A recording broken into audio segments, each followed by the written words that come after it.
اب ہم آتے ہیں سیدنا ابراہیم علیہ السلام کے قصے کی طرف، لیکن اس سے پہلے یہ وضاحت کر دیں کہ سیدنا ابراہیم علیہ السلام کے واقعے کے ساتھ چند دوسرے انبیاء علیہ السلام کے واقعات بھی وابستہ ہیں۔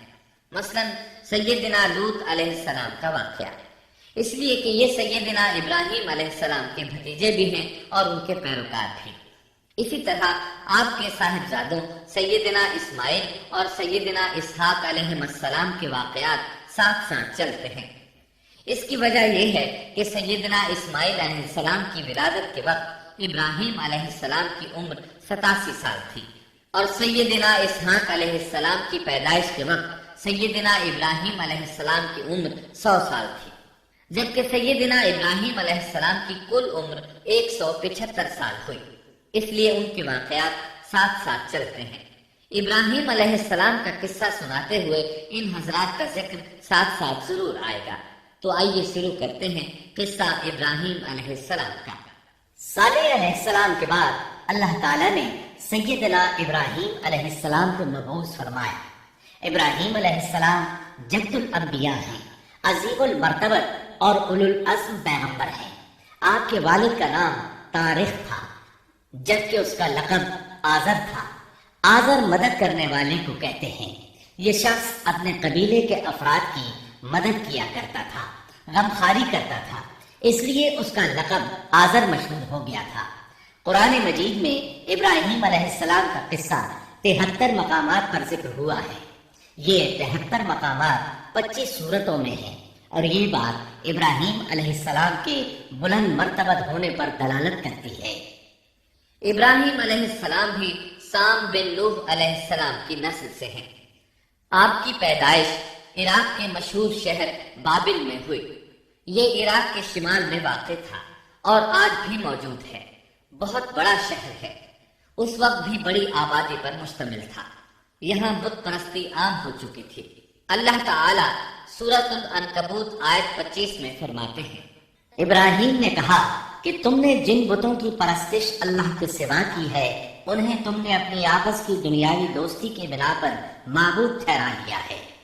مطلب یہ کہ وہ لوگ اللہ کی عبادت بتوں کو اللہ کا شریک ٹھہرا کر کرتے تھے۔ ابراہیم علیہ السلام نے اپنے باپ سے اور اپنی قوم سے کہا کہ یہ مورتیاں جن کے تم مجاور بنے بیٹھے ہو کیا ہیں؟ انہوں نے جواب دیا، ہم نے اپنے باپ دادوں کو انہی کی عبادت کرتے پایا ہے۔ اللہ تعالیٰ ان کے بارے میں فرماتے ہیں، اے نبی، انہیں ابراہیم علیہ السلام کا قصہ سنا دو، جبکہ انہوں نے اپنے باپ اور اپنی قوم سے فرمایا، تم کس کی عبادت کرتے ہو؟ کہنے لگے، بتوں کی، ہم تو برابر ان کے مجاور بنے بیٹھے ہیں۔ ابراہیم علیہ السلام نے فرمایا، جب تم انہیں پکارتے ہو تو کیا وہ سنتے بھی ہیں یا تمہیں نفع اور نقصان پہنچا سکتے ہیں؟ انہوں نے کہا، یہ ہم کچھ نہیں جانتے، ہم نے تو اپنے باپ دادوں کو اسی طرح کرتے پایا ہے۔ مطلب یہ کہ یہ بت پرستی انہیں ورثے میں ملی تھی۔ وہ جن معبودوں کی عبادت کرتے تھے، نہ وہ ان کی پکار کو سنتے تھے، نہ ہی ان کے نفع و نقصان پر قادر تھے۔ اسی لیے ابراہیم علیہ السلام انہیں جھنجھوڑ رہے تھے، لیکن اندھی تقلید اور بشری عقل کے بیکار ہو جانے نے انہیں یہ سب سوچنے سے عاری کر دیا تھا۔ اللہ تعالیٰ نے ابراہیم علیہ السلام کی خصوصی رہنمائی فرمائی تھی، جیسا کہ سورۃ الانبیاء آیت 51 میں ہے، اور ہم نے ابراہیم کو پہلے سے ہدایت عطا فرما دی تھی اور ہم اسے جانتے تھے۔ ابراہیم علیہ السلام نے کبھی ایک لمحے کے لیے بھی بتوں کی پوجا نہیں کی تھی۔ آپ نے اپنی قوم کو بتوں کی پوجا کرتے دیکھا تو انہیں ملامت کی، ایک اللہ کی طرف دعوت دی، اور اس دعوت کی ابتدا انہوں نے اپنے باپ سے کی۔ اللہ تعالیٰ سورہ مریم میں فرماتے ہیں، اے نبی، کتاب میں ابراہیم کا ذکر کر، بے شک وہ سچا نبی تھا۔ جب اس نے اپنے باپ سے کہا، اے میرے باپ، بے شک مجھے وہ علم عطا ہوا ہے جو تمہیں حاصل نہیں، اس لیے میری اطاعت کریں، میں آپ کو سیدھا راستہ دکھاؤں گا۔ اے میرے باپ، شیطان کی عبادت نہ کریں، بے شک شیطان اللہ کا نافرمان ہے۔ ان بتوں کی عبادت گویا شیطان کی عبادت ہے، اس لیے آپ نے ان معبودوں کو شیطان سے تعبیر کیا۔ فرمایا، اے میرے باپ، بے شک مجھے خوف ہے کہ تم پر اللہ کا عذاب آئے۔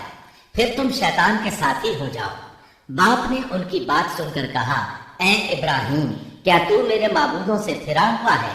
البتہ اگر تو باز نہ آیا تو میں تجھے سنسار کر دوں گا، اور تو مجھ سے ایک مدت تک دور ہو جا، یعنی مجھ سے اتنا دور ہو جا کہ کبھی مجھے نظر نہ آئے۔ ابراہیم علیہ السلام نے اپنے باپ پر نرمی اور مہربانی کرتے ہوئے ان سے کہا، آپ پر سلامتی ہو، میں اپنے رب سے آپ کے لیے بخشش طلب کرتا رہوں گا۔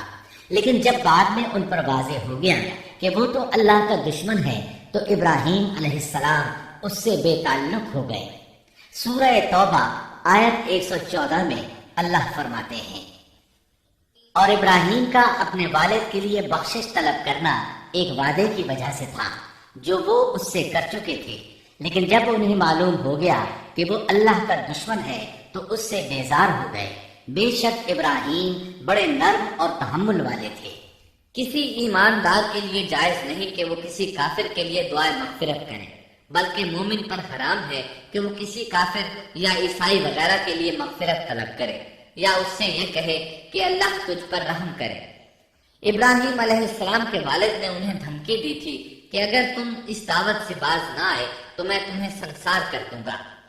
اس کے جواب میں ابراہیم علیہ السلام اپنے والد کے ساتھ انتہائی شفقت سے پیش آئے اور اس سے کہنے لگے، میں آپ کے لیے اپنے رب سے استغفار کرتا رہوں گا، اس لیے کہ آپ اپنے والد پر بے حد مہربان تھے۔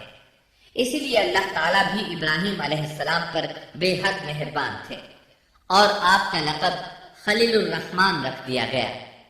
خلت محبت کا وہ انتہائی درجہ ہے جس کے ساتھ دل محبت سے بھر جاتا ہے، یعنی وہ بہت سے لوگوں سے بڑھ کر اللہ تعالیٰ کو محبوب تھے۔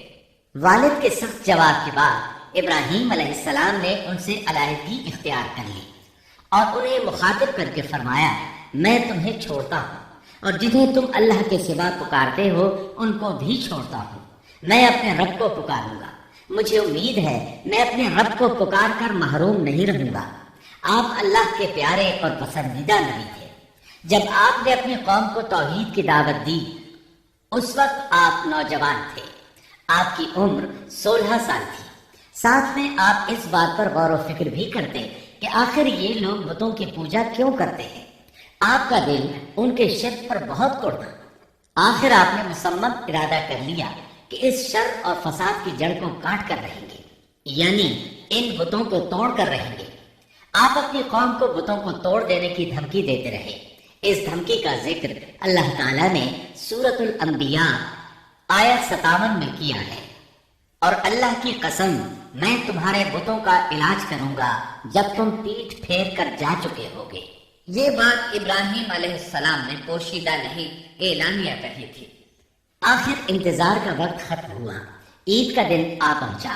عید کے دن وہ لوگ صبح سویرے گھر سے نکلنے سے پہلے کھانا پکا کر اپنے معبودوں کے سامنے رکھتے تھے، پھر شہر سے باہر ایک میدان میں جمع ہوتے، وہاں کھیلتے کودتے خوشیاں مناتے، ناز سے چلتے پھرتے اور کھانا کھاتے۔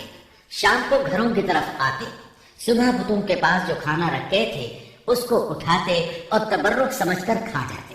اپنے معمول کے مطابق انہوں نے عید کی تیاری کر لی، لیکن ابراہیم علیہ السلام تیار نہ ہوئے، اس لیے کہ وہ تو ان کے ساتھ جانے کا ارادہ ہی نہیں رکھتے تھے۔ وہ لوگ جانے سے پہلے ابراہیم علیہ السلام کے پاس آئے اور کہنے لگے، کیا آپ ہمارے ساتھ نہیں جائیں گے؟ سیدنا ابراہیم علیہ السلام نے آسمان کی طرف نگاہ کی اور فرمایا، میں بیمار ہوں۔ یہ تمام واقعہ سورۃ الانبیاء آیات 51 تا 58 میں بیان ہوا ہے۔ یقیناً ہم نے ابراہیم کو پہلے سے ہدایت فرما دی تھی اور ہم اسے جانتے تھے، جبکہ اس نے اپنے باپ سے اور اپنی قوم سے کہا کہ یہ مورتیاں جن کے تم مجاور بنے بیٹھے ہو کیا ہیں؟ سب نے کہا، ہم نے اپنے باپ دادوں کو انہی کی عبادت کرتے پایا ہے۔ آپ نے فرمایا، پھر تو تم اور تمہارے باپ دادا سبھی یقیناً کھلی گمراہی میں مبتلا رہے۔ کہنے لگے، کیا آپ سچ مچ ہمارے پاس حق لائے ہیں یا یوں ہی مذاق کر رہے ہیں؟ آپ نے فرمایا، نہیں نہیں، در حقیقت تم سب کا پروردگار تو وہ ہے جو آسمان و زمین کا مالک ہے، جس نے انہیں پیدا کیا ہے۔ میں تو ایسی بات کا گواہ اور قائل ہوں۔ اور اللہ کی قسم میں تمہارے ان معبودوں کا علاج تمہاری غیر موجودگی میں کروں گا۔ بس اس نے ان سب کے ٹکڑے کر دیے، البتہ صرف بڑے بت کو چھوڑ دیا۔ یہ اس لیے کیا کہ وہ سب اس کی طرف لوٹے۔ ابراہیم علیہ السلام نے لوگوں کے ساتھ عیدگاہ جانے سے انکار کیا اور عذر پیش کیا کہ وہ بیمار ہیں۔ وہ لوگ آپ کو چھوڑ کر چلے گئے۔ بعد میں ابراہیم علیہ السلام ان بتوں کے پاس گئے، دیکھا کہ ان کے سامنے کھانا پڑا ہے۔ چونکہ سب لوگ کھانا لائے تھے اس لیے یہ کھانا بہت زیادہ تھا، لیکن ان جھوٹے معبودوں نے اسے کھانا تو درکنار اس کو چھوا تک نہ تھا۔ ابراہیم علیہ السلام نے انہیں مخاطب کر کے کہا، یہ اتنا کھانا تمہارے سامنے پڑا ہے، تم اس کو کھاتے کیوں نہیں؟ تمہیں کیا ہو گیا کہ بات تک نہیں کرتے؟ پھر پوری قوت سے دائیں ہاتھ سے کلہاڑا مار کر ان کے ٹکڑے ٹکڑے کر دیے، لیکن بڑے بت کو چھوڑ دیا تاکہ سب اسی کی طرف رجوع کریں۔ تمام چھوٹے بتوں کو توڑ کر کلہاڑا اس بڑے بت کے کندھے پر رکھ دیا۔ مشرکین میلے سے لوٹے تو دیکھا ان کے سارے معبود اوندھے منہ ٹوٹے پھوٹے پڑے ہیں۔ ان کے تمام معبودوں کو توڑ دیا گیا تھا۔ وہ حیران رہ گئے کہ یہ کیسے ہو گیا، کس نے کیا؟ کہنے لگے، یہ کام کس ظالم کا ہے؟ اس نے ہمارے معبودوں کی توہین کی ہے۔ اس وقت جن لوگوں نے ابراہیم علیہ السلام کا وہ کلام سنا تھا انہیں ان کا خیال آ گیا۔ کہنے لگے، وہ نوجوان جس کا نام ابراہیم ہے اسے ہم نے اپنے بتوں کی مذمت کرتے سنا ہے۔ اللہ کی قدرت کہ ابراہیم علیہ السلام کا جو مقصد تھا وہ خود بخود پورا ہو رہا تھا۔ قوم کے لوگ مشورہ کر رہے تھے کہ سب کو جمع کرو اور اسے بلاؤ، پھر اسے سزا دو۔ چنانچہ تمام اہل باطل چھوٹے بڑے جمع ہو گئے، کارروائی شروع ہو گئی۔ کہنے لگے، اے ابراہیم، ہمارے معبودوں کے ساتھ یہ لغو حرکت تو نے کی ہے۔ ابراہیم علیہ السلام نے جواب دیا، یہ کام تو اس بڑے بت کا ہے، مجھ سے کیوں پوچھتے ہو؟ تم اپنے معبودوں سے کیوں نہیں پوچھ لیتے کہ ان کے ٹکڑے کس نے اڑائے ہیں؟ ابراہیم علیہ السلام کا جواب سن کر وہ سب سوچ میں پڑ گئے۔ پھر کہنے لگے، ہم نے بڑی غلطی کی، اپنے معبودوں کے پاس کسی کو حفاظت کے لیے نہیں چھوڑا۔ اس قدر واضح بات محسوس کر کے بھی وہ ظالم ایمان نہ لائے، بلکہ شیطان نے ان کے دلوں میں وسوسہ ڈالا اور انہوں نے غور و فکر کر کے کہا، اے ابراہیم، کیا تمہیں علم نہیں؟ یہ تو بے زبان ہیں، یہ بول نہیں سکتے۔ اب ابراہیم علیہ السلام نے فرمایا، تب پھر تم اللہ کے سوا اس چیز کی عبادت کرتے ہو جو تمہیں کچھ بھی نفع نہ دے سکے اور نہ نقصان پہنچا سکے۔ تعجب ہے تم پر اور ان پر بھی جنہیں تم اللہ کے سوا پکارتے ہو۔ کیا تم میں بالکل عقل نہیں؟ اس طرح ابراہیم علیہ السلام نے ان پر حقیقت خوب اچھی طرح واضح کر دی۔ ان سے فرمایا، تم ان کی پوجا کرتے ہو جن کو تم خود تراشتے ہو، یعنی ان کا حال تو یہ ہے کہ تم نے ان کو خود اپنے ہاتھوں سے تراشا اور ان کی عبادت کرنے لگے، جبکہ تمہیں اور تمہاری بنائی ہوئی چیزوں کو اللہ ہی نے پیدا کیا ہے۔ ابراہیم علیہ السلام نے ایک کلہاڑے کی مدد سے ان سب بتوں کو تہس نہس کر دیا تھا۔ یہ اس بات کی واضح ترین نشانی تھی کہ یہ بالکل بے بس ہے، لیکن اس واضح نشانی کے باوجود وہ اپنے کفر ہی پر ڈٹے رہے اور لگے ابراہیم علیہ السلام کو دھمکیاں دینے۔ کہنے لگے، اس کے لیے ایک آتش کڑا بناؤ اور اسے اس دہکتی آگ میں ڈال دو۔ پھر ان لوگوں نے ایک چٹیل میدان کا انتخاب کیا جہاں مٹی نام کی کوئی چیز نہیں تھی۔ اس میدان کو پتھروں کی بار کے ساتھ گھیر دیا گیا۔ پھر سب لوگوں کو حکم دیا گیا کہ وہ لکڑیاں جمع کر کے اس گھیری ہوئی جگہ میں رکھیں۔ چنانچہ سب لوگ لکڑیاں جمع کر کے وہاں لانے لگے، یہاں تک کہ عورتوں اور بچوں نے بھی اس کام میں بڑھ چڑھ کر حصہ لیا۔ میدان میں اتنی لکڑیاں جمع ہو گئیں کہ زمین نظر نہیں آتی تھی۔ یہ لکڑیاں زمین پر ایک اونچی دیوار محسوس ہوتی تھی۔ پھر ان لکڑیوں کو آگ لگائی گئی۔ جب آگ کے شعلے آسمان سے باتیں کرنے لگے تو انہوں نے ابراہیم علیہ السلام کو آگ میں ڈالنے کے لیے ایک جھولا تیار کیا۔ اس میں سیدنا ابراہیم علیہ السلام کو رکھا گیا۔ اس وقت آپ نے یہ دعا پڑھی، حسبنا اللہ ونعم الوکیل۔ ہمیں اللہ کافی ہے اور وہی بہترین کارساز ہے۔ یہ کلمہ ہر محتاج اور مصیبت زدہ کو پڑھنا چاہیے۔ بخاری میں ہے، رسول اللہ صلی اللہ علیہ وسلم نے فرمایا، حسبنا اللہ و نعم الوکیل ابراہیم علیہ السلام نے اس وقت فرمایا تھا جب انہیں آگ میں پھینکا جانے لگا تھا۔ مطلب یہ کہ ہم اللہ ہی پر بھروسہ کرتے ہیں، اس کے سوا ہمارا کسی پر بھروسہ نہیں۔ بعض روایات میں یہ بھی ہے کہ جب ابراہیم علیہ السلام کو آگ میں ڈالا جانے لگا تو جبریل علیہ السلام آئے اور کہا، اے ابراہیم کوئی حاجت ہے تو میں حاضر ہوں۔ ابراہیم علیہ السلام نے فرمایا، اگر تم اپنی مرضی سے آئے ہو تو مجھے تمہاری کوئی ضرورت نہیں۔ ایک دوسری روایت میں ہے کہ بارش کے فرشتے نے حاضر ہو کر کہا تھا، اے ابراہیم مجھے حکم دیجئے میں بارش برسا کر اس آگ کو بجھا دوں۔ لیکن ایسی تمام روایات ضعیف ہیں۔ یوں بھی اللہ کا حکم ان سے پہلے کام کرنے والا تھا۔ اللہ تعالیٰ سورہ انبیاء آیت 69 اور 70 میں فرماتے ہیں، ہم نے کہا اے آگ ابراہیم پر ٹھنڈی ہو جا اور سلامتی والی ہو جا۔ گو انہوں نے ابراہیم کا برا چاہا لیکن ہم نے انہیں ہی نقصان پانے والا کر دیا۔ چنانچہ جب ابراہیم علیہ السلام کو آگ میں ڈالا گیا تو وہ ٹھنڈی ہو گئی۔ ابن عباس رضی اللہ عنہما فرماتے ہیں، اگر اللہ تعالیٰ آگ سے یہ نہ فرماتے کہ سلامتی والی ٹھنڈی ہو جا تو وہ اس قدر سرد ہو جاتی کہ اس کی ٹھنڈک سے تکلیف محسوس ہوتی۔ گویا آگ بھی اللہ کے حکم کے بغیر نہیں جلا سکتی، چھری اللہ کے حکم کے بغیر نہیں کاٹ سکتی، اس لیے کہ یہ بھی اللہ کی مخلوق ہیں اور ان کی قدرت بھی اللہ کے پاس ہے۔ وہ چاہے تو ان کو قدرت عطا کر دے، چاہے تو قدرت واپس لے لے۔ آگ کو ٹھنڈا ہونے کا حکم ہوا، وہ ٹھنڈی ہو گئی۔ اس نے نہ ابراہیم علیہ السلام کے کپڑے جلائے، نہ جسم کے کسی حصے کو کوئی نقصان پہنچایا، صرف وہ رسیاں جلائیں جن سے آپ کو باندھا گیا تھا۔ سبحان اللہ۔ لوگ آگ کے گرد اس انتظار میں کھڑے تھے کہ جو ہی انہیں آگ میں پھینکا جائے گا وہ جل کر راکھ ہو جائیں گے، لیکن وہ یہ دیکھ کر حیران رہ گئے کہ ابراہیم علیہ السلام بڑے ناز سے آگ کے درمیان بیٹھے ہیں۔ بعض روایات میں ہے کہ ابراہیم علیہ السلام فرمایا کرتے تھے، مجھے ان دنوں جو راحت اور سکون حاصل تھا ویسا آگ سے نکلنے کے بعد نہیں ہوا۔ لوگ اس معجزے کو دیکھ کر حیرت زدہ تھے۔ پھر ابراہیم علیہ السلام آگ سے نکلے۔ اتنا بڑا معجزہ دیکھنے کے باوجود لوط علیہ السلام کے سوا کوئی شخص پورے بابل شہر سے ان پر ایمان نہ لایا۔ اللہ تعالیٰ فرماتے ہیں، پس ابراہیم پر لوط ایمان لائے۔ مطلب یہ کہ پوری بستی سے لوط علیہ السلام تھے جو آپ پر ایمان لائے تھے، باقی تمام لوگ کفر ہی پر ڈٹے رہے۔ ابراہیم علیہ السلام ان کا رویہ دیکھ کر نا امید ہو گئے کہ اس سے بڑھ کر یہ کون سا معجزہ دیکھنا چاہتے ہیں۔ ان کے بتوں کو توڑ دیا گیا، اپنی آنکھوں سے اللہ کی نشانی ان لوگوں نے دیکھی، پھر بھی یہ ایمان نہیں لائے، چنانچہ آپ نے وہاں سے ہجرت کا ارادہ فرما لیا۔ اس وقت بابل پر نمرود نامی بادشاہ کی حکومت تھی۔ کہا جاتا ہے کہ زمین کے بیشتر حصے پر اسی کی حکمرانی تھی۔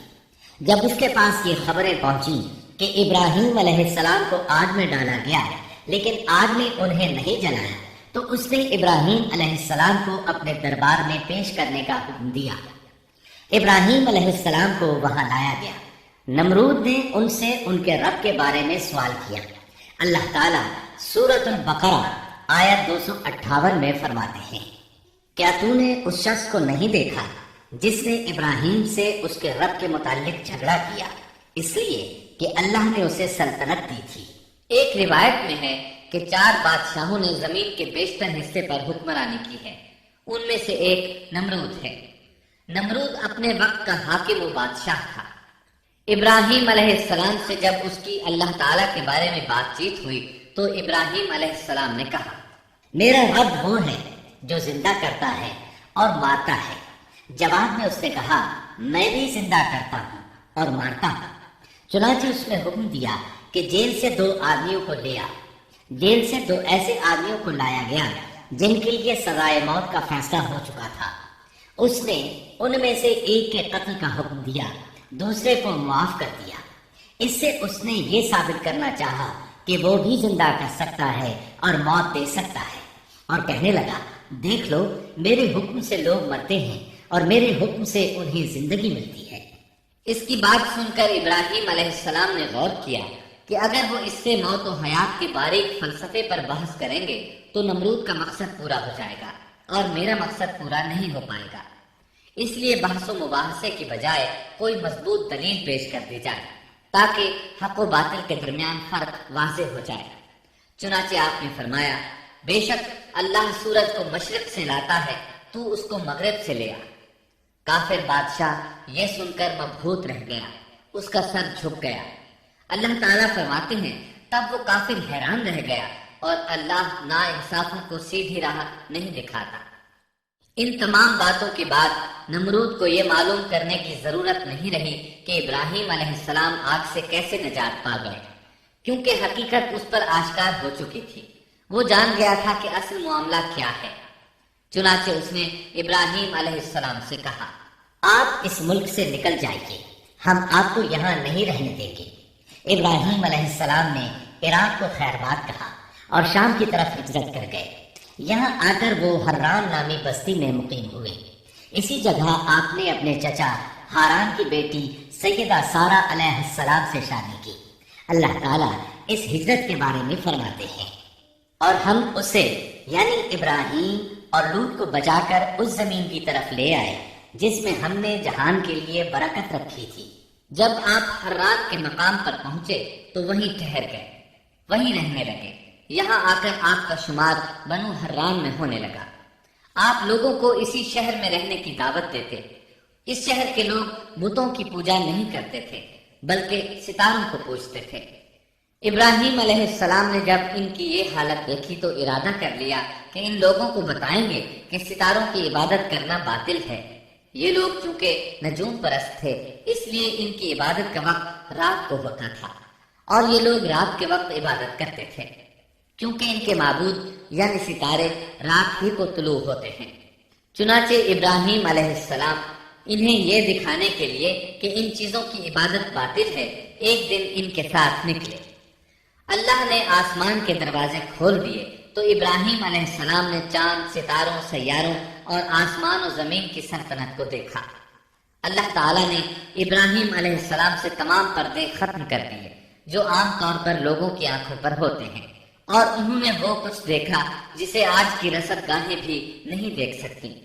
اللہ تعالیٰ سورۃ الانعام آیت 75 میں فرماتے ہیں، اور اسی طرح ہم نے ابراہیم کو آسمان اور زمین کی سلطنت کا مشاہدہ کرا دیا تاکہ وہ یقین کرنے والوں میں سے ہو جائے۔ بعض مفسرین نے لکھا ہے کہ یہ سب کچھ اللہ تعالیٰ نے ابراہیم علیہ السلام کو اس لیے دکھایا تھا کہ وہ ستاروں کی پرستش کرتے تھے۔ پھر اللہ تعالیٰ نے اپنی عبادت کی طرف ان کی رہنمائی فرمائی۔ جن مفسرین نے یہ بات لکھی وہ غلطی پر ہے، کیونکہ ایک جلیل القدر رسول کے متعلق ایسا گمان کرنا کبیرہ گناہ ہے۔ آسمان اور زمین کی سلطنت اور دیگر معجزات دکھانے کے بعد اللہ تعالیٰ فرماتے ہیں، آسمان اور زمین کی پیدائش یقیناً انسان کی پیدائش سے بہت بڑا کام ہے۔ اللہ تعالیٰ ایک دوسرے مقام پر فرماتے ہیں، آسمان اور زمین میں بہت سی نشانیاں ہیں جن سے یہ منہ موڑ کر گزر جاتے ہیں۔ ابراہیم علیہ السلام حران شہر کے ستارہ پرستوں کو لے کر ایک رات نکلے۔ اچانک ایک ستارہ طلوع ہوا، اس کی چمک دمک بہت تھی، شکل صورت کے لحاظ سے بھی بہت خوبصورت تھا۔ اس وقت ابراہیم علیہ السلام نے بطور مذاق کہا، یہ میرا رب ہے۔ لیکن جب وہ ستارہ کچھ دیر بعد چھپ گیا تو کہنے لگے، یہ تو غروب ہو گیا، یہ رب کیسے ہو سکتا ہے؟ جو چھپ جائے وہ رب نہیں ہو سکتا، پس میں تو غروب ہونے والوں کو پسند نہیں کرتا۔ اگلے روز وہ پھر ان لوگوں کو ساتھ لے کر نکلے تو چاند کو دیکھا۔ یہ شکل صورت میں ستاروں سے کہیں زیادہ خوبصورت تھا، روشن تھا، لیکن یہ بھی غروب ہو گیا۔ تو ابراہیم کہنے لگے، اگر مجھے میرے رب نے ہدایت نہ کی تو میں گمراہ لوگوں میں شامل ہو جاؤں گا۔ اے اللہ، تو کہاں ہے؟ اپنی طرف میری رہنمائی کر۔ ان باتوں سے ابراہیم علیہ السلام ان لوگوں کو غور و فکر کی دعوت دے رہے تھے تاکہ وہ غور کریں، آخر رب چھپ کیسے سکتا ہے؟ اگر چاند رب ہے اور دن کے وقت کسی کو اپنے معبود کی حاجت ہوگی تو وہ کیا کرے گا؟ لہذا چاند کسی صورت رب نہیں ہو سکتا۔ پھر جب دن چڑھا اور سورج طلوع ہوا تو کہنے لگے، یہ میرا رب ہے، یہ تو سب سے بڑا ہے۔ پھر لوگوں کو مخاطب کر کے کہنے لگے، تم رات کو چھوٹے چھوٹے ستاروں کی پوجا کرتے ہو، کیوں نہ تم اتنے بڑے ایک ہی رب کی پوجا کر لو۔ لیکن جب وہ بھی غروب ہو گیا تو کہنے لگے یقیناً میں تمہارے شرک سے بیزار ہوں. یہ معبود کیسے ہو سکتے ہیں؟ ان میں تو تبدیلی آتی رہتی ہے، کبھی طلوع ہوتے ہیں کبھی غروب ہوتے ہیں. یہ اس بات کی دلیل ہے کہ یہ مخلوق ہے اور ان کا خالق کوئی اور ہے جس کے حکم کے یہ تابع ہے. جب یہ خود مخلوق ہیں اور کسی اور کے تابع ہیں تو کسی کو نفع نقصان پہنچانے پر کس طرح قادر ہو سکتے ہیں؟ پھر اپنی قوم کو مخاطب کر کے کہنے لگے میں اپنا رخ اس کی طرف کرتا ہوں جس نے آسمانوں کو یکسو ہو کر پیدا کیا اور میں شرک کرنے والوں میں سے نہیں ہوں. اب بھی وہ اپنی بات پر اڑے رہے. تب آپ نے فرمایا تم مجھ سے اللہ کے بارے میں جھگڑ رہے ہو. مجھے تو اللہ راہ دکھا چکا ہے اور اس نے مجھے دلیل عطا فرمائی ہے. میں یقیناً جانتا ہوں کہ تمہارے تمام معبود بے بس اور بے طاقت ہیں. جاؤ تم سے اور تمہارے ان معبودوں سے جو ہو سکے کر لو. میرے رب کی مرضی کے بغیر کچھ بھی نہیں ہو سکتا. میرے رب نے ہر چیز کے علم کو اپنے گھیرے میں لے رکھا ہے. کیا پھر بھی تم نصیحت حاصل نہیں کرو گے؟ اور میں تمہارے معبودوں سے خوف کیوں کھاؤں؟ تم اللہ سے نہیں ڈرتے؟ ان کو اللہ کا شریک ٹھہرا رہے ہو. اللہ نے اس کی کوئی دلیل نازل نہیں کی. اگر تم میں صحیح علم ہے تو تم ہی بتلا دو کہ ہم دونوں جماعتوں میں سے امن کا زیادہ حقدار کون ہے. امن انہی کے لیے ہے جو ایمان لانے کے بعد دین کو شرک سے خلط ملط نہیں کرتے. حقیقت میں ہدایت یافتہ وہی لوگ ہیں. یہی ہمارے وہ دلائل تھے جو ہم نے ابراہیم علیہ السلام کو ان کی قوم کے مقابلے میں عطا کیے تھے، اور ہم جسے چاہیں مرتبے میں بڑھا دیں. بے شک تیرا رب بڑی حکمت والا ہے. ان لوگوں نے پھر بھی کفر ہی کیا، کوئی بھی ایمان نہ لائے. چنانچہ ابراہیم علیہ السلام نے ایک بار پھر ہجرت کی اور مصر جا پہنچے. مصر کے بادشاہ کو خبر ملی کہ ایک شخص ہجرت کر کے آیا ہے اور اس کے ساتھ ایک عورت ہے. وہ بہت زیادہ حسین و جمیل ہے. چنانچہ اس ظالم نے اپنے کارندوں کو بھیجا کہ اس عورت کو میرے پاس لے آؤ، ساتھ ہی اس سے پوچھنا کہ تمہارے ساتھ جو آدمی ہے وہ کون ہے. اگر وہ اس کا خاوند ہو تو اسے قتل کر دینا. ادھر بادشاہ نے اپنے کارندوں کو حکم دیا. ادھر اللہ نے ابراہیم علیہ السلام کی طرف وحی بھیج دی. انہوں نے سارہ علیہ السلام سے کہا اگر وہ تجھ سے میرے بارے میں پوچھیں تو بتا دینا تم میری بہن ہو. پھر سارہ سے بولے اے سارہ، روئے زمین پر میرے اور تیرے سوا کوئی مومن نہیں، یعنی یہ کافروں کی سرزمین ہے، یہاں کوئی مومن نہیں، اس لحاظ سے تم میری دینی بہن ہو. پھر بادشاہ نے ابراہیم علیہ السلام کو پیش کرنے کا حکم دیا. اس نے آپ سے پوچھا یہ عورت کون ہے؟ آپ نے فرمایا یہ میری بہن ہے. اس طرح ابراہیم علیہ السلام کی زندگی میں 3 موقع ایسے آئے کہ انہوں نے اللہ کے دین کی حمایت اور مدافعت کے لیے توریہ کیا. توریہ کا مطلب یہ ہے کہ واقعہ کچھ اور ہو لیکن کوئی شخص کسی خاص مصلحت کی وجہ سے اسے 2 معانی والے الفاظ کے ساتھ اس انداز میں بیان کرے کہ سننے والا اس واقعہ کو نہ سمجھ سکے بلکہ اس کا ذہن خلاف واقعہ چیز کی طرف منتقل ہو جائے. شریعت نے بعض مخصوص حالات میں اس کی اجازت دی ہے. وہ 3 مواقع جہاں ابراہیم علیہ السلام نے توریہ فرمایا ان کی وضاحت کچھ اس طرح ہے. ایک یہ کہ آپ نے میلے پر نہ جانے کی غرض سے ان لوگوں سے کہا تھا کہ میں بیمار ہوں. دوسرے موقع پر یہ فرمایا تھا یہ کام اس بڑے سردار بت کا ہے. تیسرے سارہ علیہ السلام کو دینی بہن قرار دیا. اس ظالم بادشاہ نے سارہ علیہ السلام کو اپنی تحویل میں لے لیا. جب سارہ علیہ السلام کو معلوم ہوا کہ وہ ایک بدکار شخص ہے تو انہوں نے اللہ تعالیٰ سے دعا کی اے اللہ تجھے معلوم ہے میں تجھ پر اور تیرے نبی پر ایمان لائی ہوں اور اپنے جسم کو اپنے خاوند کے سوا ہر ایک سے محفوظ رکھا ہے، لہٰذا آپ اس کافر کو مجھ پر مسلط نہ کیجیے گا. چنانچہ اس کافر بادشاہ نے جب سیدہ سارہ کو پکڑنے کے لیے اپنا ہاتھ بڑھایا تو اس کا ہاتھ شل ہو گیا اور اپنی جگہ پر جم گیا. وہ لگا چیخ پکار کرنے. اس میں اتنی طاقت نہ رہی کہ اپنے ہاتھ کو حرکت دے سکے. اس کی آواز سن کر اس کے محافظ بھاگے ہوئے آئے. انہوں نے اس کے ہاتھ کو چھڑانا چاہا لیکن چھڑا نہ سکے. اس کی یہ حالت دیکھ کر سیدہ سارہ خوف زدہ ہو گئی۔ انہوں نے سوچا اگر یہ مر گیا تو لوگ کہیں گے اسے میں نے قتل کیا ہے۔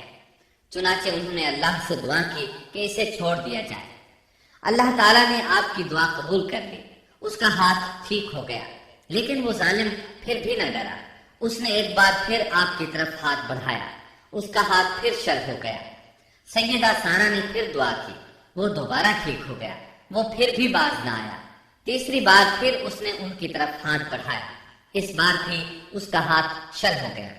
اب وہ سیدہ سارہ علیہ السلام سے کہنے لگا، اب کی بار اگر تو مجھے اس مصیبت سے نجات دلائے گی تو میں تجھے چھوڑ دوں گا اور کبھی تیرے آڑے نہیں آؤں گا۔ چنانچہ سیدہ سارہ علیہ السلام نے اللہ تعالیٰ سے دعا کی، وہ ٹھیک ہو گیا۔ تب اس نے اپنے کارندوں کو آواز دی اور ان سے بولا، تم میرے پاس کسی انسان کو نہیں بلکہ سرکش جن کو لائے ہو۔ پھر اس نے انہیں رہا کر دیا، عزت و اکرام سے رخصت کیا اور ان کی خدمت کے لیے اپنی بیٹی ہاجرہ کو ساتھ کر دیا۔ سارہ علیہ السلام واپس لوٹی تو دیکھا کہ ابراہیم علیہ السلام نماز پڑھ رہے ہیں۔ نماز کے بعد انہوں نے پوچھا، سارہ اس نے تمہارے ساتھ کیا سلوک کیا؟ سیدہ سارہ علیہ السلام نے سارا واقعہ سنا دیا۔ سن کر آپ نے فرمایا، الحمدللہ۔ پھر بولے، اب ہم یہاں نہیں رہیں گے بلکہ واپس جائیں گے۔ چنانچہ آپ ایک بار پھر فلسطین میں آ گئے، وہیں اپنی زندگی بسر کرنے لگے۔ اب ہم آگے بڑھتے ہیں۔ جب آپ فلسطین میں مستقل طور پر رہائش پذیر ہوئے تو لوط علیہ السلام بھی آپ کے ساتھ تھے۔ لوط علیہ السلام آپ کے بھتیجے تھے، ان کے والد کا نام ہاران تھا۔ یہ بچپن ہی سے سیدنا ابراہیم علیہ السلام کے زیر سایہ رہے، انہی کے ہاں پرورش پائی، اس لیے دین حق فوراً قبول کر لیا۔ جب سیدنا ابراہیم علیہ السلام نے عراق سے شام کی طرف ہجرت کی تو یہ آپ کے ساتھ تھے، وہاں سے حران گئے تب بھی ساتھ تھے، پھر مصر کی طرف ہجرت کی تو بھی لوط علیہ السلام ان کے ساتھ تھے۔ آخرکار جب آپ نے مصر کو بھی خیر بات کہا اور فلسطین آ گئے تب بھی یہ ساتھ تھے۔ اب ابراہیم علیہ السلام نے لوط علیہ السلام کو حکم دیا کہ وہ بستی سدوم کی طرف چلے جائیں، اس لیے کہ اس بستی کے لوگ کفر کی انتہائی گہرائی میں جا چکے ہیں۔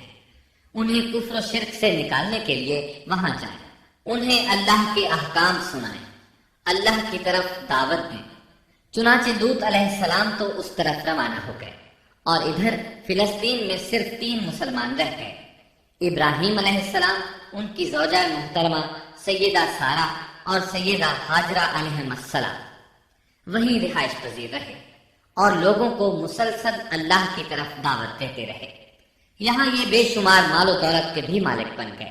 جب ان کی عمر 85 یا 86 سال ہوئی تو سارہ علیہ السلام نے سوچا، میں بانجھ ہوں، میرے خاوند بوڑھے ہیں لیکن اولاد کی تمنا ہے، تو کیوں نہ میں اپنی لونڈی ہاجرہ ہدیے اور تحفے کے طور پر ابراہیم علیہ السلام کو دے دوں۔ چنانچہ ہاجرہ ابراہیم علیہ السلام کو مل گئی، انہوں نے ان سے شادی کر لی۔ اللہ رب العزت نے جلد ہی ان کے بدن سے آپ کو اسماعیل علیہ السلام عطا فرمایا۔ ہاجرہ علیہ السلام کے ماں بننے پر اور ان کی اولاد کو دیکھ کر سیدہ سارہ علیہ السلام کو فطری طور پر غیرت کا احساس ہوا۔ اللہ کی قدرت دیکھیے، خود ہی انہیں ہاجرہ کو تحفے میں دیا تاکہ اولاد حاصل ہو، اور جب وہ ماں بن گئیں تو اب غیرت محسوس کر رہی ہیں۔ اپنی اس کیفیت سے مجبور ہو کر سیدہ سارہ نے ابراہیم علیہ السلام سے کہا، آپ مجھے اس کے ساتھ ایک جگہ پر نہ رکھیں۔ مورخین اور سیرت نگار لکھتے ہیں کہ ہاجرہ علیہ السلام ایک نقاب پہنا کرتی تھی، یعنی وہ جسم کے درمیان ایک لمبا کپڑا لٹکا لیتی تھی تاکہ وہ کپڑا گھسٹ گھسٹ کر قدموں کے نشانات مٹا دے اور سارہ کو نظر نہ آئے، کیونکہ سارہ غیرت کی حد کو پہنچ چکی تھی۔ ابراہیم علیہ السلام نے جب سارہ علیہ السلام کے اندر غیرت کے آثار دیکھے تو ہاجرہ کو ان کی نگاہوں سے دور کر دیا۔ ادھر اللہ کا حکم بھی نازل ہو گیا کہ اپنی بیوی ہاجرہ اور دودھ پیتے بچے اسماعیل کو ساتھ لے لیں اور مکہ کی طرف رخ کر لیں۔ ابراہیم علیہ السلام مکہ کی طرف روانہ ہوئے، یہاں تک کہ مکہ پہنچ گئے۔ یہ جگہ اس وقت بالکل ویران اور بے آباد تھی، نہ کوئی انسان تھا، نہ پانی، نہ نباتات کے آثار تھے۔ غرض کوئی چیز نظر نہیں آتی تھی، بس پہاڑوں کے درمیان ایک بے آب و گیاه میدان تھا۔ یہی وہ مقدس اور تاریخی وادی تھی جہاں ابراہیم علیہ السلام اپنی زوجہ اور لخت جگر کو چھوڑ کر واپس پلٹے۔ سیدہ ہاجرہ علیہ السلام کو بہت حیرت ہوئی۔ انہیں یہ امید نہیں تھی کہ ان کے خاوند انہیں ایک بے آباد جگہ تنہا چھوڑ کر چل دیں گے۔ اس پر بچے کی ذمہ داری الگ تھی، چنانچہ انہوں نے ابراہیم علیہ السلام کو آواز دی، لیکن انہوں نے مڑ کر بھی نہ دیکھا۔ اب وہ ان کے پیچھے آئیں اور قریب پہنچ کر بولی، اے ابراہیم، ہمیں کہاں چھوڑے جا رہے ہو؟ یہاں نہ پانی، نہ خوراک، نہ کوئی انسان۔ ابراہیم علیہ السلام نے پھر بھی کوئی جواب نہ دیا، کوئی پریشانی بھی ظاہر نہ کی اور چلتے رہے۔ سیدہ ہاجرہ بھی آپ کے پیچھے چلتی رہیں اور پوچھتی رہیں کہ ہمیں کس کے حوالے کر کے جا رہے ہیں؟ یہاں تو کوئی بھی جاندار نہیں، مکمل طور پر بے آباد علاقہ ہے۔ لیکن انہوں نے اب بھی کوئی توجہ نہ دی۔ آخر سیدہ ہاجرہ نے کہا، کیا آپ کو اللہ نے اس کام کا حکم دیا ہے؟ اب آپ نے جواب میں فرمایا، ہاں۔ تب سیدہ ہاجرہ بولی، اگر یہ بات ہے تو اللہ تعالیٰ ہرگز ہمیں ضائع نہیں ہونے دے گا۔ جب انسان اللہ کے احکام کو بجا لائے تو اس کے دل سے فقر و فاقے کا خوف نکل جاتا ہے اور اللہ اسے طرح طرح کے انعامات سے نوازتا ہے۔ انسان جب تک اللہ کے احکام کو بجا لاتا رہے گا تب تک اللہ کی نصرت اور اس کی تائید شامل حال رہے گی۔ چنانچہ جو ہی ہاجرہ علیہ السلام کو پتہ چلا کہ انہیں تنہا چھوڑ جانا اللہ کے حکم کی بنا پر ہے تو فوراً یقین بھرے لہجے میں بولی، تب اللہ ہمیں ضائع نہیں کرے گا۔ یہ کہہ کر وہ اپنے شیر خوار بچے کی طرف پلٹ گئے۔ خوراک اور پانی چند دن میں ختم ہو گئے۔ پانی کا ایک قطرہ پاس نہ رہا۔ اب پانی کی تلاش شروع کی، لیکن اپنے لیے تو درکنار، ماں کو بیٹے کے لیے بھی پانی نہ ملا، نہ خوراک۔ اب بچہ لگا بھوک سے بلکنے۔ خوراک نہ ملنے کی وجہ سے ماں کا دودھ بھی خشک ہو گیا تھا۔ عورت کتنے بھی باحوصلہ ہو اپنے بچے کو بھوک سے بلکتے نہیں دیکھ سکتی۔ اب انہوں نے بچے کو وہیں چھوڑا اور تیزی سے قریبی پہاڑی صفا کی طرف لپکی۔ اوپر چڑھ کر ادھر ادھر نظر دوڑائی کہ شاید کسی طرف پانی یا خوراک نظر آ جائے یا کسی انسان کی جھلک نظر آ جائے۔ جب کچھ نظر نہ آیا تو نشیب کی طرف چلی، ساتھ میں بچے کی طرف بھی دیکھتی جاتی تھی۔ نشیب میں پہنچی تو بچہ نظروں سے اوجھل ہو گیا۔ اس پر اور بے چین ہوئی اور بلندی کی طرف دوڑی۔ اس طرح مروہ پہاڑی پر چڑھ گئی۔ وہاں بھی چاروں طرف نگاہ دوڑائی لیکن کچھ نظر نہ آیا۔ خیال آیا کہ پھر کوشش کرنی چاہیے۔ اس خیال سے مروہ پہاڑی سے اتری اور صفا کی طرف چل دی۔ درمیان میں نشیب کی وجہ سے بچہ نظر نہ آیا تو دوڑنے لگی۔ اس طرح پھر صفا پر چڑھ گئی۔ اللہ اکبر! ایک تو عورت ذات کمزور، پھر بھوک پیاس سے نڈھال، اس پر کس قدر سعی اور کوشش میں مصروف، وہ بھی اپنے بچے کے لیے۔ بہرحال بار بار کوشش کے خیال سے انہوں نے صفا اور مروہ پہاڑیوں کے درمیان 7 چکر لگائے۔ یہی وجہ ہے مسلمان عازمین حج صفا و مروہ کے درمیان سعی کرتے ہیں تاکہ اس واقعے کی یاد تازہ ہو جائے۔ جب وہ آخری مرتبہ مروہ پر پہنچی تو انہوں نے ایک آواز سنی۔ یہ آواز اسماعیل علیہ السلام کے قریب سے آئی تھی۔ انہوں نے پوری توجہ سے آواز کو سننے کی کوشش کی اور جلدی سے اسماعیل کے قریب پہنچی۔ کیا دیکھتی ہیں؟ اسماعیل کے قدموں کے نیچے سے پانی پھوٹ رہا ہے، کیونکہ جبریل علیہ السلام کو اللہ نے اس صابرہ خاتون کی مدد کے لیے بھیجا تھا۔ انہوں نے زمزم والی جگہ پر اپنا پر مارا تو اسماعیل کے قدموں کے پاس سے ایک عظیم چشمہ رحمت نمودار ہوا۔ مستقبل کے پیغمبر کے قدموں کے نیچے سے اللہ نے جبریل فرشتے کے ذریعے زمین پھاڑ کر پانی نکال دیا۔ یہی آب زمزم کا آغاز تھا۔ ہاجرہ علیہ السلام پانی کو آنکھیں پھاڑ پھاڑ کر حیرت سے دیکھ رہی تھی۔ ان کی خوشی کی انتہا نہ رہی جب انہوں نے دیکھا پانی پھوٹ پھوٹ کر چاروں طرف بہ رہا ہے۔ زمین ہموار تھی، اس لیے انہوں نے زمین کو کھودنا شروع کر دیا تاکہ پانی ادھر ادھر نہ بہہ جائے۔ پھر انہوں نے اس گڑھے کے چاروں طرف پتھر رکھ دیے اور زبان سے بولی، زم زم، اس کا مطلب ہے رک جا۔ نبی اکرم صلی اللہ علیہ وسلم کا فرمان ہے، اللہ اسماعیل کی والدہ پر رحم فرمائے، اگر وہ جلد بازی سے کام نہ لیتی تو زمزم ایک بہنے والا چشمہ ہوتا، لیکن انہوں نے اس کے گرد بند باندھ دیا۔ انہیں دراصل اس وقت پانی کی شدید ضرورت تھی، اس لیے انہوں نے پانی کو اپنے پاس جمع کر لیا تاکہ بہہ کر ضائع نہ ہو جائے۔ انہوں نے اسماعیل کو پانی پلایا، خود بھی خوب پیا، اور یہ اللہ تعالیٰ کی طرف سے ان کی مہمان نوازی تھی۔ وہاں کوئی اور انسان نہیں تھا، نہ کھانے کی کوئی چیز تھی، بس یہی آب زمزم ان کے لیے کھانے اور پینے کا کام دے رہا تھا۔ اب چونکہ زمزم ایک چشمہ بن گیا تھا، اس لیے پرندے بھی آنے لگے۔ انہی دنوں عرب کے قبیلوں میں سے ایک قبیلہ بنو جرہم یمن کو خیر باد کہہ کر اس طرف آ رہا تھا۔ یمن میں ایک بہت بڑا ڈیم تھا، پہاڑوں کے درمیان انہوں نے پانی کو روک کر ایک بہت بڑا بند قائم کر رکھا تھا۔ اس سے پورا سال آسانی سے کھیتی باڑی کرتے تھے۔ اس ڈیم کی بدولت ان کا آبپاشی کا نظام بہت اچھا تھا۔ جب اس ڈیم کو اللہ تعالیٰ نے توڑا تو تمام لوگ وہاں سے منتشر ہو گئے اور جزیرہ عرب کے اطراف میں منتقل ہونے لگے۔ وہیں سے ہجرت کرنے والا ایک قبیلہ بنو جرہم تھا۔ یہ لوگ بنیادی طور پر عرب تھے۔ یہ قبیلہ سفر میں رہتا، جہاں کہیں پانی اور چراگاہ نظر آتے وہیں پڑاؤ ڈال دیتے۔ جب وہاں خوراک ختم ہو جاتی تو آگے سفر شروع کر دیتے۔ چونکہ وہ بہت بڑے تاجر تھے، اس بنا پر ان راستوں سے خوب واقف تھے۔ انہیں چشموں کا خوب علم تھا۔ ملک شام کی طرف بھی ان کی آمد و رفت تھی۔ یہ قبیلہ بنو جرہم مکہ کے قریب پہنچا تو فضا میں پرندوں کو منڈلاتے پایا۔ کہنے لگے ان پرندوں کی موجودگی میں ضرور کوئی راز ہے۔ اب انہوں نے اپنے کچھ آدمی اس طرف بھیجے۔ یہ لوگ جلد ہی چشمے تک پہنچ گئے۔ انہوں نے وہاں ایک عورت اور اس کے بچے کو پایا۔ پھر وہ لوگ ان کے پاس آئے، وہاں پڑاؤ ڈالنے کی اجازت مانگی۔ سیدہ ہاجرہ نے فرمایا، ٹھیک ہے، لیکن شرط یہ ہے کہ تمہیں اجرت ادا کرنا ہوگی۔ ان کے لیے یہ سستا سودا تھا۔ ان کے پورے قبیلے کو سامان زندگی مل رہا تھا، جبکہ صرف ایک عورت اور اس کے بیٹے کی ذمہ داری ان پر عائد ہو رہی تھی۔ انہوں نے فوراً حامی بھر لی اور وہاں رہائش اختیار کر لی۔ اس طرح یہ لوگ سیدہ ہاجرہ علیہ السلام کی معیشت کا ذریعہ بن گئے، اور اس طرح سیدنا اسماعیل علیہ السلام بنو جرہم میں پرورش پاتے رہے۔ انہوں نے ان لوگوں سے عربی سیکھ لی اور ان سے بھی زیادہ عربی دان بن گئے۔ فصاحت اور بلاغت سے عربی میں بات چیت کرنے لگے۔ پھر ان کی اس قبیلے میں شادی ہو گئی۔ ان کی اولاد سے عرب قوم کا آغاز ہوا۔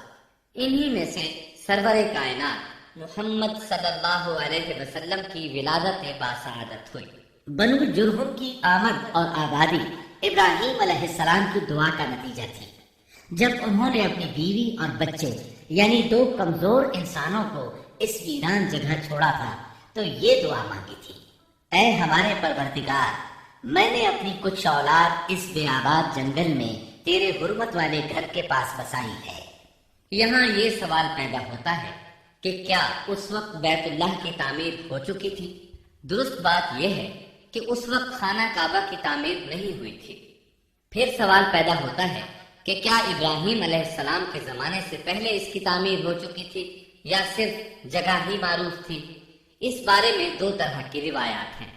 بعض میں آتا ہے کہ صرف اس کی جگہ معروف تھی، اور بعض میں ہے کہ ابراہیم علیہ السلام سے پہلے شیس علیہ السلام نے اس کو تعمیر کیا تھا، اور وہ گردش ایام کے ساتھ ساتھ منہدم ہو کر ختم ہو گیا۔ لیکن بہرحال اس کی جگہ معلوم تھی اور وہی پہلا گھر تھا، جیسا کہ اللہ نے خبر دی ہے۔ اللہ تعالیٰ نے پہلا گھر جو لوگوں کے لیے مقرر کیا تھا وہی ہے جو مکہ میں ہے، اور وہ پوری دنیا کے لیے برکت اور ہدایت والا ہے۔ ابراہیم علیہ السلام نے اللہ تعالیٰ سے یہ دعا مانگی تھی، اے ہمارے پروردگار، میں نے اپنی کچھ اولاد اس بے کھیتی کے جنگل میں تیرے حرمت والے گھر کے پاس بسائی ہے۔ اے ہمارے پروردگار، یہ اس لیے کہ وہ نماز قائم کریں، پس تو کچھ لوگوں کے دلوں کو ان کی طرف مائل کر دے اور انہیں پھلوں کی روزیاں عطا فرما تاکہ یہ شکر گزاری کریں۔ دن گزرتے رہے اور اسماعیل علیہ السلام بنو جرہم کے ماحول میں عمر کی منزلیں طے کرتے رہے اور وہ ہوش سنبھالنے کے قریب ہو گئے۔ ابراہیم علیہ السلام ہر سال 1-2 بار اپنے گھرانے کی دیکھ بھال کے لیے چکر لگاتے تھے۔ جب اسماعیل علیہ السلام نے ہوش سنبھالا تو ایک بار پھر ایک عظیم آزمائش کا وقت آ گیا۔ ہوا یوں کہ ایک مرتبہ ابراہیم علیہ السلام مکہ تشریف لائے، ایک جگہ آرام کے لیے بیٹھے کہ نیند کی وادی میں پہنچ گئے۔ نیند میں انہوں نے خواب دیکھا کہ اپنے لخت جگر کو اپنے ہاتھ سے ذبح کر رہے ہیں، ساتھ ہی آنکھ کھل گئی۔ ابراہیم علیہ السلام جانتے تھے کہ انبیاء کرام کے خواب حقیقت ہوتے ہیں، اللہ کی طرف سے وحی ہوتے ہیں، اور شیطان کسی صورت ان کے خواب میں نہیں آ سکتا۔ لہذا انہوں نے اس خواب کے مطابق عمل کرنے کا پختہ ارادہ کر لیا، کسی قسم کی پریشانی کا شکار نہ ہوئے۔ اللہ رب العزت نے اس عظیم اور تعجب خیز واقعے کا قرآن مجید میں ذکر کرتے ہوئے فرمایا، اور ابراہیم نے کہا میں تو ہجرت کر کے اپنے پروردگار کی طرف جانے والا ہوں، وہ ضرور میری رہنمائی کرے گا۔ اے میرے رب، مجھے نیک بخت اولاد عطا فرما۔ تو ہم نے ایک بردبار بچے کی بشارت دی۔ پھر جب بچہ اتنی عمر کو پہنچا کہ اس کے ساتھ چلنے پھرنے لگا تو ابراہیم نے کہا میرے پیارے بیٹے، میں نے خواب دیکھا ہے کہ میں تجھے ذبح کر رہا ہوں، اب تو بتا تیری کیا رائے ہے؟ یہاں سوال پیدا ہوتا ہے کہ ابراہیم علیہ السلام نے اسماعیل علیہ السلام سے مشورہ کیوں لیا؟ وہ چاہتے تو اسماعیل کو سوتے میں ذبح کر دیتے، اس طرح اللہ کا حکم بجا لاتے۔ وہ بیٹے کے پاس کیوں گئے اور ان سے مشورہ کیوں لیا؟ جی ہاں، یہ مسئلہ یاد رکھنے کے قابل ہے کہ ہر مسلمان پر لازم ہے کہ وہ اپنے دوسرے مسلمان بھائی کو اجر و ثواب میں شامل کرنے کی کوشش کرے۔ ابراہیم علیہ السلام نے بیٹے کو ثواب میں شامل کرنے کے لیے انہیں اللہ کے حکم سے آگاہ کیا۔ یہ نہ چاہا کہ میں اکیلا ہی اجر لیتا رہوں، بلکہ دوسرے کی خیر خواہی کو پیش نظر رکھا۔ والدین کے لیے آپ کے اس انداز میں نصیحت موجود ہے، یہ کہ اولاد کو ثواب کے مواقع فراہم کرے، ان کی صحیح تربیت کرے۔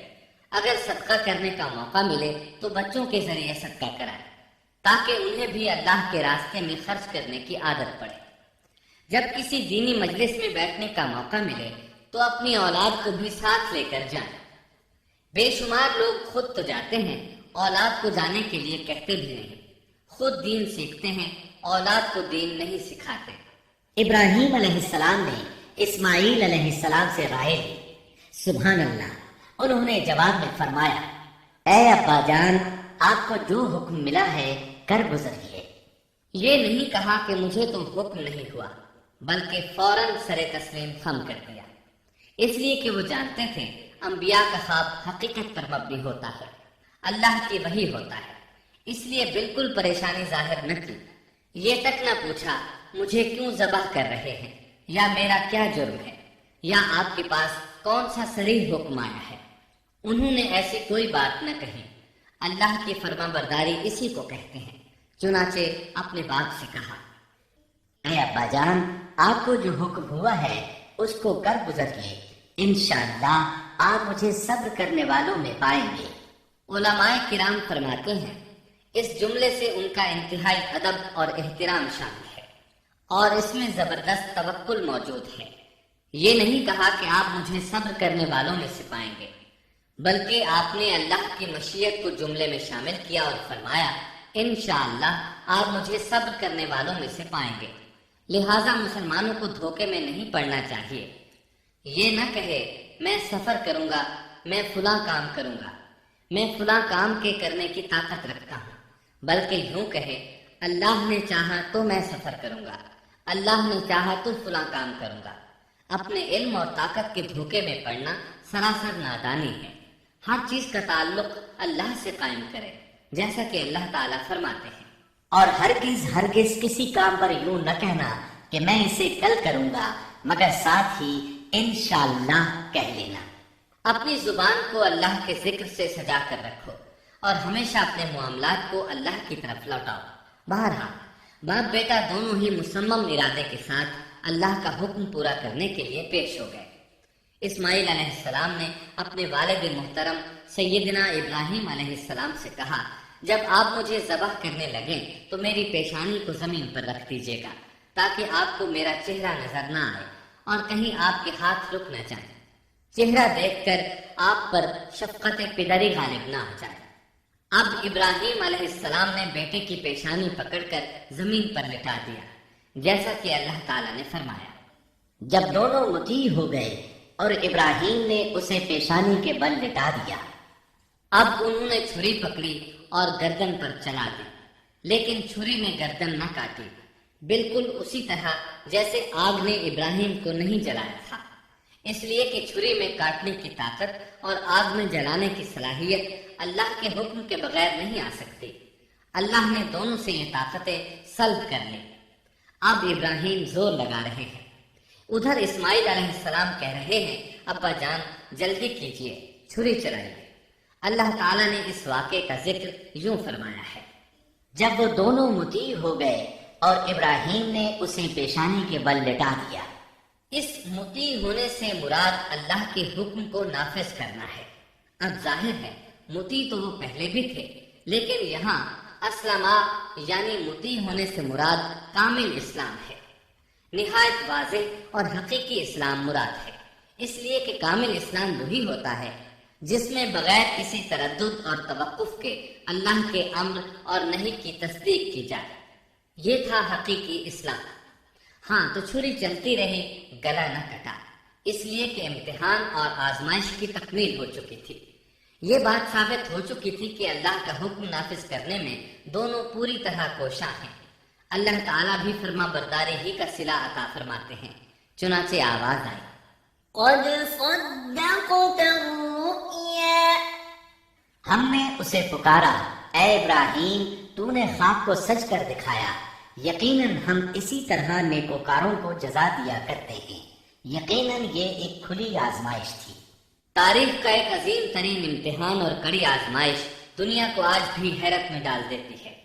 کون ہے جو بیٹے کو ذبح کرنے پر تیار ہو جائے، خاص طور پر اس صورت میں جب اولاد بھی اکلوتی ہو، جس کی وجہ سے 86 سال کے بعد آنگن میں بہار آئی ہو۔ پھر اس کی قربانی کا بھی واضح حکم نہیں دیا گیا تھا، اشارتاً خواب میں رہنمائی کی گئی تھی۔ آپ کہہ سکتے تھے یہ قتل اور سنگین جرم ہے، کہہ سکتے تھے اپنے بیٹے کو کس جرم میں قتل کرو، لیکن آپ نے بغیر کسی تعامل کے سر تسلیم خم کر دیا اور اس عظیم امتحان میں کامیاب ہوئے۔ اللہ فرماتے ہیں، وإبراهيم الذي وفى اور ابراہیم وہ ہیں جنہوں نے وفاداری کی۔ اس آیت میں یہ نہیں بتایا گیا کہ کس چیز میں وفاداری کی، اس لیے کہ وہ تو ہر معاملے میں مکمل طور پر وفاداری کا مظاہرہ کر چکے تھے۔ آگ میں ڈالے جانے والا معاملہ، بیوی اور بچے کو لق و دق میدان میں چھوڑ آنے کا معاملہ، پھر ذبح کا امتحان، تعمیر بیت اللہ کی مشقت، غرض ہر معاملے میں وفادار تھے، حتیٰ کہ اپنا مال اللہ کے راستے میں خرچ کرنے میں اس قدر وفادار کہ ابو زیفان کے لقب سے مشہور ہو گئے۔ اس کا معنی ہے مہمان نواز۔ کسی مہمان کو دسترخوان پر اپنے ساتھ بٹھائے بغیر ایک لقمہ نہیں کھاتے تھے، باہر نکلتے مہمان تلاش کرتے، پھر اس کے ساتھ مل کر کھانا کھاتے، مہمان نہ ملتا تو سخت غمگین ہو جاتے۔ اس طرح انہوں نے اللہ کے ہر حکم کی پاسداری کی۔ ذبح والے اس امتحان کا اللہ نے انہیں کیا صلہ دیا، اللہ فرماتے ہیں، ہم نے اسے عظیم ذبیحے کا بدلہ عطا کیا۔ ہاں تو ہم بتا رہے تھے چھری نے گلا نہ کاٹا۔ ایسے میں ابراہیم علیہ السلام نے ایک آواز سنی، آواز پیچھے سے آئی تھی۔ انہوں نے مڑ کر دیکھا، جبریل علیہ السلام نظر آئے۔ وہ آسمان سے ایک مینڈھا لے کر آئے تھے، دنیا کے مینڈھوں میں سے نہیں بلکہ جنت کا مینڈھا لائے تھے۔ سیدنا عبداللہ بن عباس رضی اللہ عنہما سے روایت ہے کہ وہ میڈھا جنت میں 40 سال تک چلتا رہا۔ سفید رنگ، کشادہ آنکھوں، خوبصورت سینگوں والا حسین و جمیل میڈھا تھا۔ بہرحال یہ ابراہیم علیہ السلام کی وفاداری کا بدلہ تھا جو اسماعیل علیہ السلام کے فدیے میں دیا گیا، اور پوری امت مسلمہ کے لیے حکم ہو گیا کہ اللہ کی رضا کے لیے قربانی اور ہدی پیش کرتے رہیں۔ کعبے کے پاس حرم الہی میں ہر سال یہ سنت ادا کی جاتی ہے، اور ان کے ساتھ ساتھ پوری زمین کے تمام خطوں پر بسنے والے مسلمان بھی اس عظیم فرما برداری کی علامت کے طور پر قربانیاں پیش کرتے ہیں۔ مینڈھے کے ذکر کا مطلب یہ ہے کہ ہم سنت ابراہیمی پر گامزن ہو جائیں، یہ میڈھا ہمیں اللہ کے لیے قربانی کا سبق دیتا ہے۔ ہمیں چاہیے سنت ابراہیمی کی اقتدا کرتے ہوئے ہم اپنی جانوں، اپنی اولاد اور اپنے مالوں کو اللہ کی راہ میں قربان کرنے کے لیے تیار ہو جائیں۔ اللہ تعالیٰ فرماتے ہیں، اور ہم نے اسے عظیم ذبیحہ عطا کیا اور ہم نے اس کا پچھلوں میں ذکر خیر چھوڑا، سلامتی ہو ابراہیم پر۔ اسی طرح ہی ہم نیکوکاروں کو جزا دیتے ہیں، یقیناً وہ ہمارے مخلص بندوں میں سے تھا۔ اور اسی طرح اللہ فرماتے ہیں، اور ہم نے اسے نیکوکار نبی اسحاق کی ولادت کی خوشخبری سنائی۔ یہ خوشخبری فلسطین کی طرف واپس لوٹنے کے بعد سنائی گئی۔ ایک اکلوتے بیٹے کی قربانی کے لیے تیار ہو جانے کے صلے میں اور سارہ علیہ السلام کی عظمت اور تکریم کے مد نظر اللہ تعالی نے اسحاق کی خوشخبری سنا دی۔ یہ آیت ذبح کے واقعے کے بعد اللہ تعالی نے ذکر فرمائی ہے، اس لیے معلوم ہوا پچھلی آیات میں اسحاق کے علاوہ کسی اور بیٹے کا ذکر ہوا ہے اور وہ اسماعیل علیہ السلام ہی تھے، جبکہ یہودی روایات میں اسحاق علیہ السلام کو ذبیح قرار دیا جاتا ہے۔ یہ بالکل غلط ہے۔ ذبح کے واقعے کے بعد اسحاق علیہ السلام کی بشارت مل رہی ہے، پھر بھلا وہ پیدا ہونے سے پہلے ہی ذبیح کیسے بن گئے؟ اس لیے یہ قطعی بات ہے کہ اسماعیل علیہ السلام ہی ذبیح ہیں۔ اس کے کئی اور بھی دلائل ہیں جن کے ذکر کرنے کا یہاں موقع نہیں۔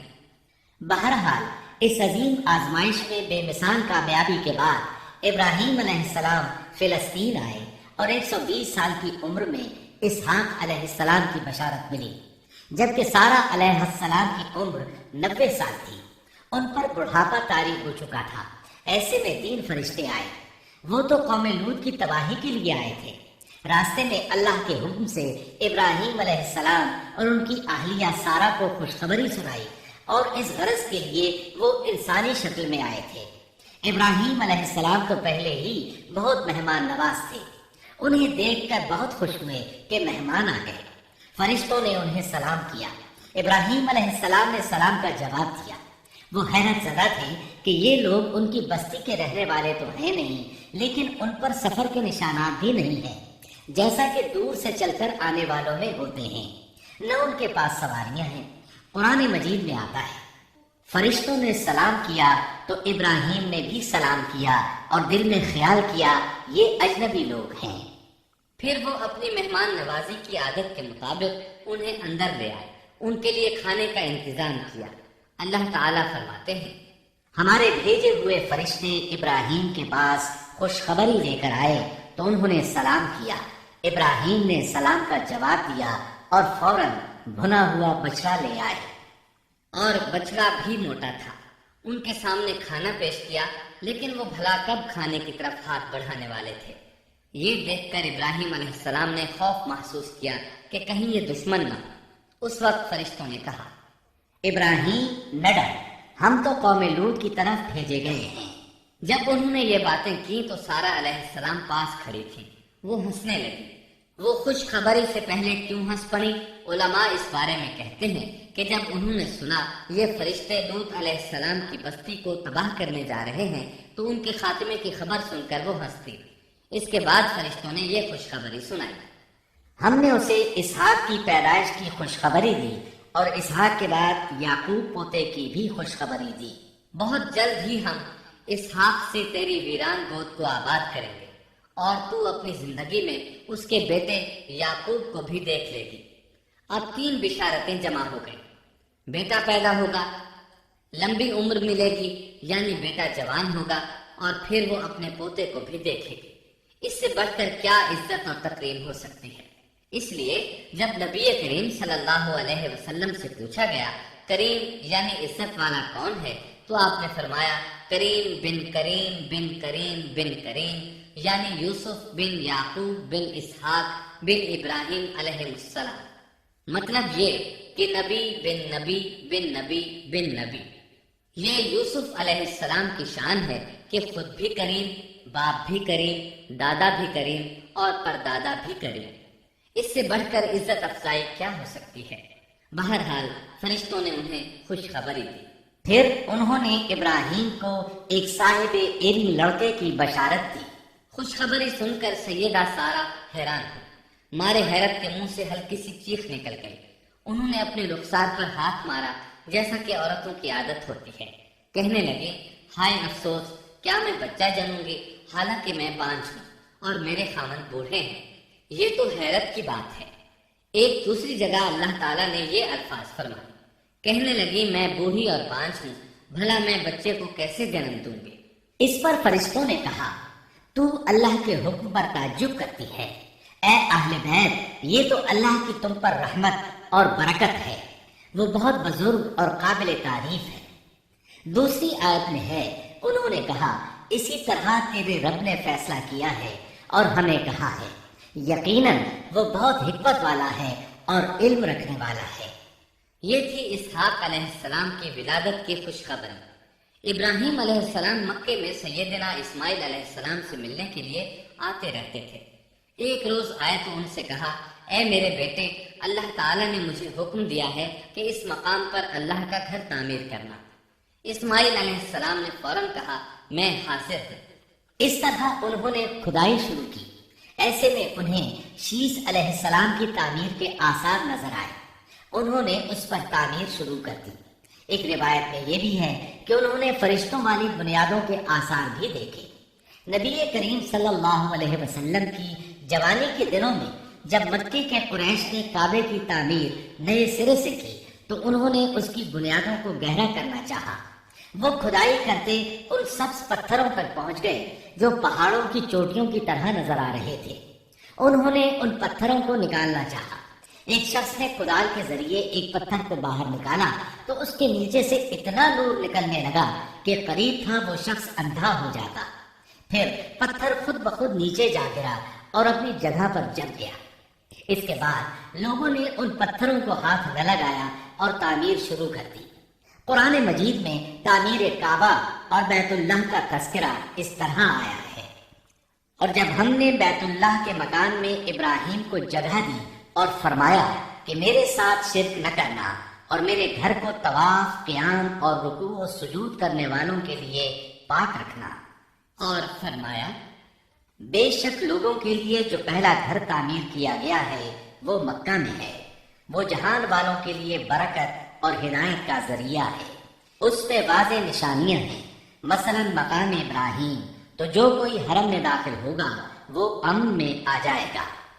اور فرمایا، اور یاد کرو اس وقت کو جب ابراہیم کو اس کے پروردگار نے کئی باتوں کے ذریعے آزمایا، وہ ان میں پورے اترے تو اللہ نے فرمایا، میں آپ کو تمام لوگوں کا امام بنا رہا ہوں۔ ابراہیم نے کہا، اے میرے رب، میری اولاد میں سے بھی امام بنائیے۔ جواب میں اللہ نے فرمایا، میرا امامت کا وعدہ ظالم لوگوں کے لیے نہیں ہے۔ اور اس وقت کو یاد کرو جب ہم نے بیت اللہ کو ثواب اور امن کی جگہ بنا دیا اور لوگوں نے مقام ابراہیم کو جائے نماز بنا لیا۔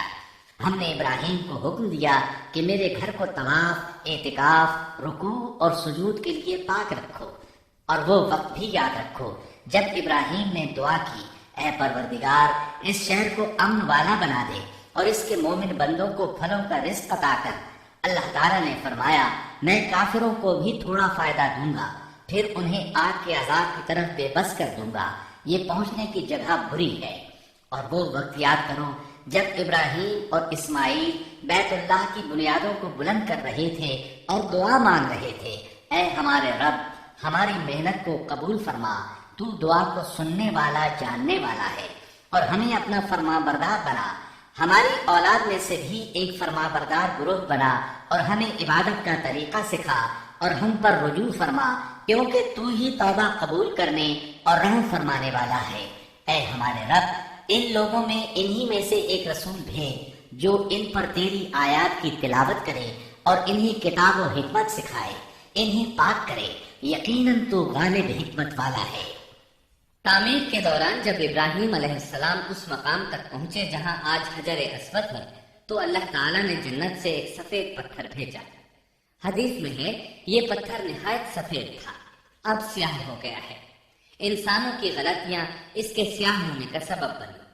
جب دیواریں انسانی قد کے برابر ہو گئیں تو اسماعیل علیہ السلام ایک پتھر لے آئے۔